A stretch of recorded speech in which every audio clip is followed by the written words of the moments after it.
Hi, I'm Zach with Temple University, and I'm here in our circuit design laboratory, and I'm going to show you how to measure voltage and current using our simple resistor circuit that we have on this breadboard. We have it hooked up to a 5.1 volt supply, and we're going to measure the voltage and current across the resistor. So we have to get our digital multimeter and our tools necessary. So I have a specific leads I can feed into the multimeter. So let's turn the multimeter on. First we're going to measure voltage.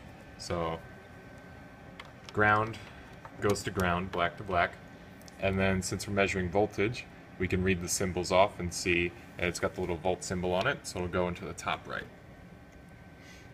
Next, we should make sure that it's set to the correct setting, so we set it to DC voltage.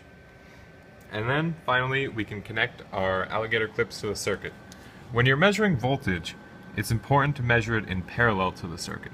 So here, we don't break the circuit apart, we just connect it in, and it's reading 0.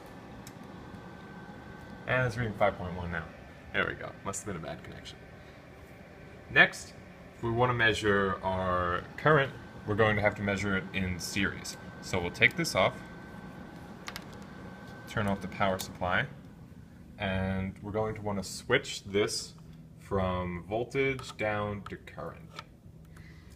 Next, we're going to have to break apart the circuit because you have to measure current in series instead of in parallel like voltage. So we take the resistor lead out and we take this ground lead out,